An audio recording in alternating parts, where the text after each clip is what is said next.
এই মুহূর্তে আমি রয়েছি বাগবাজার ঘাট দিয়ে, তারপরে যাবো কুমোরটুলিতে। এখান থেকে কিন্তু শ্রীভূমির ঠাকুর তৈরি হয়, যেটা দুর্গা প্রতিমার তৈরি কাজ চলছে।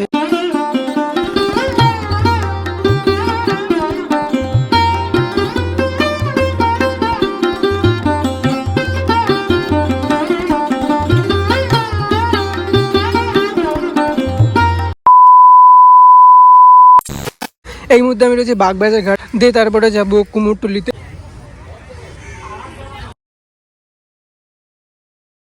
বাগবাজার ঘাট দিয়ে এখান দিয়ে বেরিয়ে যাবো, এই সোজা চলে যাবো হচ্ছে কুমোরটুলি। এই দিক দিয়ে আসার পরে কিন্তু এই যে কুমোরটুলি, এখন যাব কুমোরটুলিতে। মায়ের কাজ কতটা কাজ এগিয়েছে সেটাই দেখবো। আমি কিন্তু কারোর নাম জানি না, কোনো কর্মকর্তাদের, যতটা পারবো শেয়ার করার চেষ্টা করব। দেখতে পাচ্ছি যে এখানে কিন্তু কাজ চলছে। এখানে কিন্তু বেশ বড় বড় প্রতিমা তৈরি কাজ চলছে। এই দুর্গা ঠাকুরটা হাইট কতটা আছে? প্রায় আমার কাছে মনে হচ্ছে যেন 15 থেকে 20 ফুটের কাছাকাছি হবে এই ঠাকুরটার হাইট। চলো একটু ভেতরের দিকে ঘুরে আসা যাক।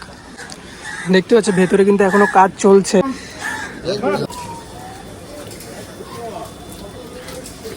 বেশ সুন্দরভাবে কিন্তু মাটির প্রলেপের কাজ চলছে এখন। যেখানে কিন্তু বেশ ছোট ছোট দুর্গা প্রতিমা তৈরি কাজ চলছে।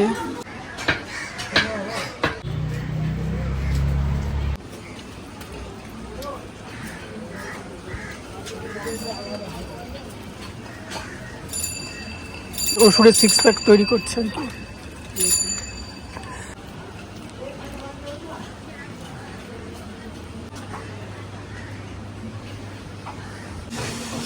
দেখো যে মাটিগুলো ফেটে গেছে সেগুলোকে জল দিয়ে আরো বেশ সুন্দর তুলি প্রলেপ দিচ্ছে। আর একে একে কিন্তু প্রতিমাগুলো তৈরির কাজ চলছে।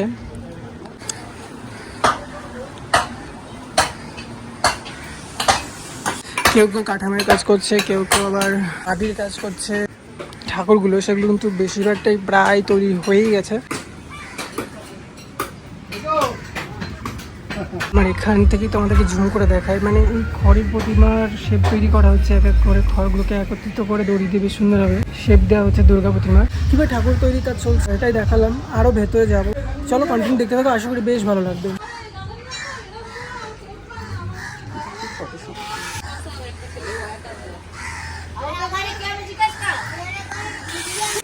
দেখো বেশিরভাগ স্টুডিওতে আমি কিন্তু দেখতে পাচ্ছি যে ঠাকুরের মাটির কাজ প্রায় সম্পূর্ণ হয়ে এসেছে, আর কাপড়ের কাজগুলো হবে, এখনো দেরি আছে। এখান থেকে কিন্তু শ্রীভূমির ঠাকুর তৈরি হয়, যেটা বোঝা যাচ্ছে, কারণ দেখতে পাচ্ছ ওখানে একটা ছবি রয়েছে দেখলাম। যাই হোক, এখান থেকে কিন্তু শ্রীভূমির ঠাকুর তৈরি হয় মা দুর্গার। দেখো মৃৎশিল্পীরা এখন কিন্তু বেশ কাজে ব্যস্ত রয়েছে, যার কারণে আমি কিন্তু কথা না বলে তাদের সঙ্গে নিজের মতন করে ভিডিও করার চেষ্টা করলাম, তোমাদের সামনে রিপ্রেজেন্ট করার চেষ্টা করলাম। তবে এটা আমি দেখতে পাচ্ছি দোতলায়, ওখানেও বেশ কিছু ঠাকুর রয়েছে। এই দেখো এইখানটায়, তো যাই হোক ভালো করে দেখাতে পারলাম না, অন্ধকার রয়েছে। এখানে আসার পর আমি কিন্তু বেশ সুন্দর সুন্দর ঠাকুর প্রতিমা দেখতে পাচ্ছি। যেখানে কিন্তু দেখো সামান্য এইখানটায় কাজগুলো দেখো, জাস্ট হাতের কাজগুলো দেখো, এত সুন্দর। মানে সিংহের যে দাঁত, তার যে এত সুন্দর সূক্ষ্ম কাজ, যেটা কিন্তু আমার খুবই ভালো লাগলো। তোমাদের কেমন লাগলো অবশ্যই কমেন্টে জানিও। আর বেশিরভাগই কিন্তু এখন পুজো মণ্ডপ কর্তারা এসেছেন, সবাই সবার মতন করে তাদের পুজোর বায়না সেটাই দিচ্ছে এই মুহূর্তে। আর দেখালাম শ্রীভূমির ঠাকুর কিন্তু এখান থেকেই যায়। তবে এই হেরিটেজ এরিয়াটা, এই জায়গাটা তোমাদের কেমন লাগলো? দেখো এই জায়গাটা, জাস্ট এই জায়গাটা দেখো গাইজ, এই যে ট্রাম, একটা হেরিটেজ বিল্ডিং, আর এই তেমাথার মোড়, জাস্ট অসাধারণ লাগছে কিন্তু এই জায়গাটা। এখন কুমোরটুলি শিল্পী রাখাল পালের স্টুডিওতে রয়েছি। তবে এই মুহূর্তে এই ঠাকুরটার কাজটা দেখো, এত সুন্দরভাবে কলকার কাজ করেছে, সুন্দর লাগছে। তবে এই জায়গাটা মাটির প্রলেপের কাজ চলছে কিন্তু মহিষাসুরের।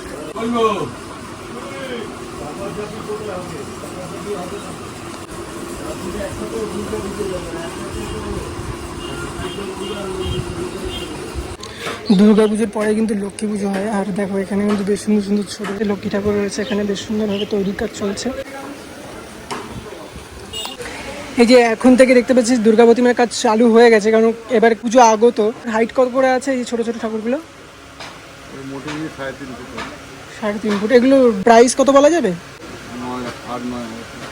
আচ্ছা, তাহলে এখানে আসতে গেলে কিভাবে আসবে, বা আপনাদের সাথে কন্ট্যাক্ট করবে কিভাবে যদি কেউ নিতে চান?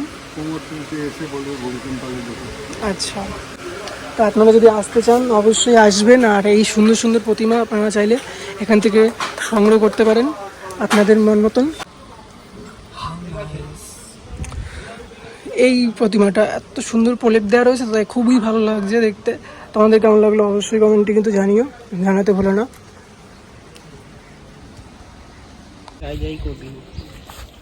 এখানে দেখতে পাচ্ছ প্রতিমার মুখগুলো কিন্তু রোদে শুকানোর কাজ চলছে। যত এদিকটায় আসলাম তত দেখতে পাচ্ছি ঠাকুর কিন্তু বেশ প্রলেপ দিয়ে বেশ সুন্দরভাবে তেল তেলে করে ফেলেছে, দেখতেই পাচ্ছ। এখানে আসার পর দেখতে পেলাম, এই পালবাড়িতে আসার পর দেখতে পাচ্ছি এখানে মাকে বেশ সুন্দরভাবে অলংকার সাজে সজ্জিত করা হচ্ছে। এই নারায়ণচন্দ্র পালবাড়িতে আসার পর দেখতে পেলাম কুমটুলিতে এই একটা প্রতিমায় রঙের কাজ প্রায় শুরু হয়েছে। প্রতিমার যে খড়ের স্ট্রাকচার, সেই স্ট্রাকচারের উপর দেখতে পাচ্ছ কিন্তু মাটির প্রলেপ রয়েছে। এভাবেই কিন্তু এখন ঠাকুরের প্রায় কাজ সাজসজ্জা চলছে, মাটির সাজসজ্জ। এখনও কিন্তু সেভাবে কোনো পালবাড়িতেই দেখতে পাইনি যে ঠাকুর পুরোপুরি তৈরি হয়েছে।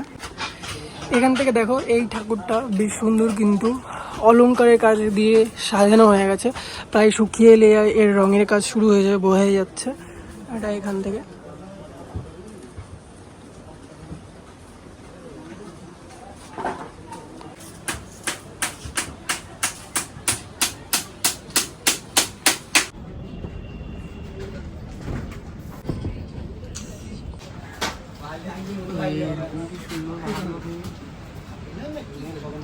বেশ সুন্দর কিন্তু কাজ হয়েছে। এই মুহূর্তে তোমাদের কেমন লাগছে অবশ্যই কমেন্টে কিন্তু জানিও। দেখো এই প্রতিমাটা তোমাদের কেমন লাগলো, ছোট্ট প্রতিমা তোমাদের সামনে রিপ্রেজেন্ট করলাম ভিডিওর মাধ্যমে।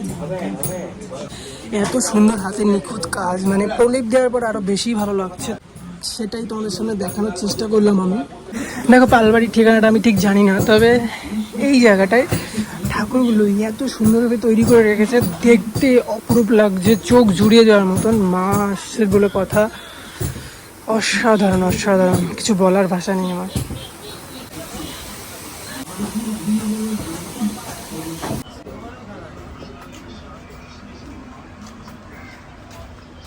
কুমোরটুলি সাইবাবার মন্দির এখানটায়। কুমোরটুলি এলাম, পালবাড়ির বিভিন্ন ঠাকুরগুলো আপনাদের সামনে রিপ্রেজেন্ট করলাম, কতটা কাজ কি হয়েছে না হয়েছে অল্প ছোট্ট একটি ভিডিওর মাধ্যমে আপনাদের সঙ্গে শেয়ার করলাম। কেমন লাগলো অবশ্যই কমেন্টে জানান।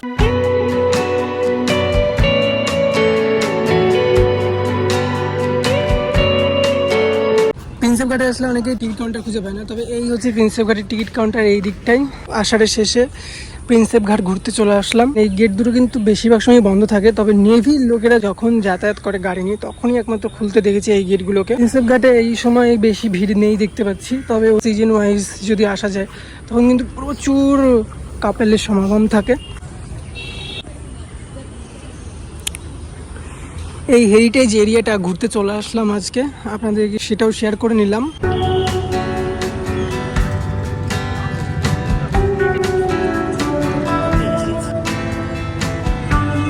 20 টাকায় 6টা ফুচকা পাওয়া যাচ্ছে প্রিন্সেপ ঘাটের বাইরে, আপনারা চাইলে খেতেই পারেন।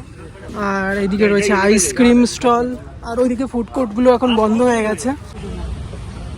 তোমরা চাইলে এখান থেকে পাপড়ি চাট নিতে পারো, যা 60 টাকা প্লেট এই দাদার দোকান থেকে।